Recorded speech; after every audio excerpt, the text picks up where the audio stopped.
நாம எப்போதாச்சும் இந்த கேள்வியை கேட்டு பார்த்ததுண்டா? இந்த உலகத்தை படைத்த தெய்வம் நல்லவர். ஆனால் உலகத்தில் வாழக்கூடிய நாம் தீமை செய்கிறோம், தீமையானதை எண்ணுகிறோம், தீமையானதை பேசுகிறோம். கடவுள் நல்லவராக இருந்தால் நாம் அத்தனை பேரும் நல்லவர்களாகத்தானே இருக்கணும்.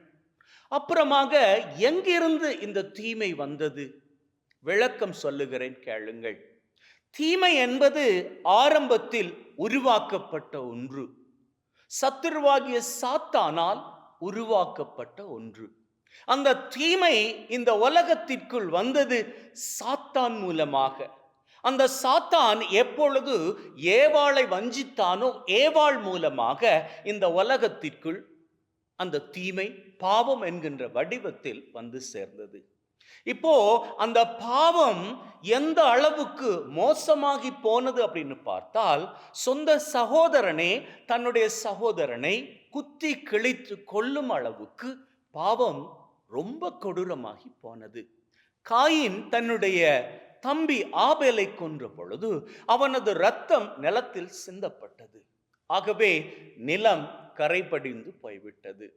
இப்போ ஆபேலின் இரத்தத்தின் நிமித்தம் ஆண்டவர் காயினை சபிக்கிறார். அப்படி சபிக்கின்ற பொழுது ஆண்டவர் சொல்லுகின்றார், இனிமேல் உனக்கு இந்த நிலம் எந்த விளைச்சலையும் கொடுக்காது. இந்த நிலம் இனிமேல் சபிக்கப்பட்டதாக இருக்கும். அதற்கப்புறமாக நாம புதிய ஏற்பாட்டிற்கு வருகிறோம். புதிய ஏற்பாட்டில் பார்ப்போமாக இருந்தால், இந்த உலகத்தின் பாவங்கள் அத்தனைக்காகவும் இயேசு கிறிஸ்து ஆண்டவர் தன்னுடைய சொந்த இரத்தத்தை இந்த மண்ணிலே சிந்தி, இந்த நிலத்தில் சிந்தி, இந்த நிலத்தை பரிசுத்தப்படுத்துகிறார்.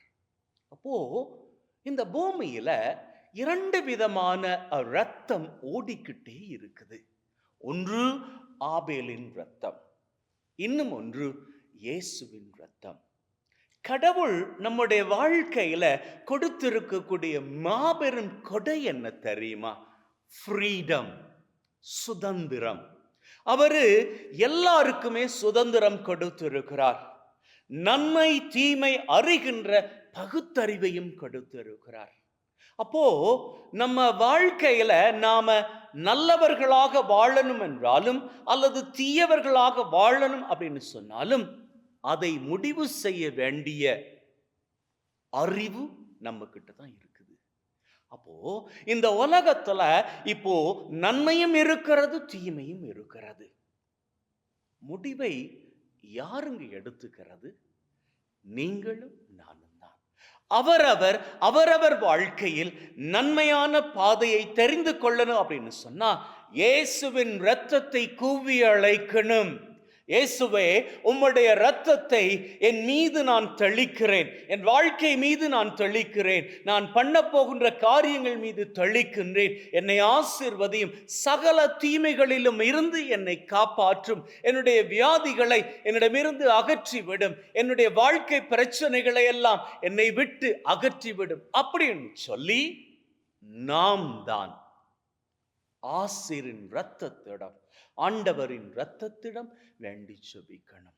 அப்படி நாம் ஜெபிக்கின்ற பொழுது தீமைக்குள் கடக்கக்கூடிய நம்முடைய வாழ்க்கை நன்மையை நோக்கி கடந்து வரும். இப்போ புரிகிறதா ஏன் நாம் தீமையான வாழ்க்கைக்குள் கிடக்கிறோம் அப்படின்னு? ஏன்னா பழைய ஏற்பாட்டில் கொடுக்கப்பட்ட அந்த சாபம். அப்போ நம்மையும் அறியாமல் சத்துருவானவன் என்ன பண்ணுகிறான் அப்படின்னு சொன்னா, நம்முடைய மனசுக்குள் இறங்கி நம்மை தீமையின் பாதைக்குள் செல்லும்படியாக தூண்டுகிறான். அவனுக்கு அது ஒரு வழமையான காரியங்க. அன்னைக்கு ஏவாளை ஏமாத்தினான், இன்னைக்கு வரைக்கும் எல்லாரையுமே ஏமாத்திக்கிட்டு தான் இருக்கிறான். நாம தான் ஏமாந்து போகாத படிக்கு கவனமுள்ளவர்களாக நம்முடைய அறிவை பயன்படுத்தி நல்வழியில் வாழ கற்றுக்கணும். எனவே நல்வழியில் வாழ்வதற்கு நமக்கு தரப்பட்டிருப்பது இயேசுவின் இரத்தம், ஆசீரின் இரத்தம். அந்த இரத்தத்தை நாம் கூவி அழைத்தால் நம்முடைய வாழ்க்கை சிறப்பையும் செழிப்பையும் கண்டுகொள்ளுவது உறுதி. ஆமென்.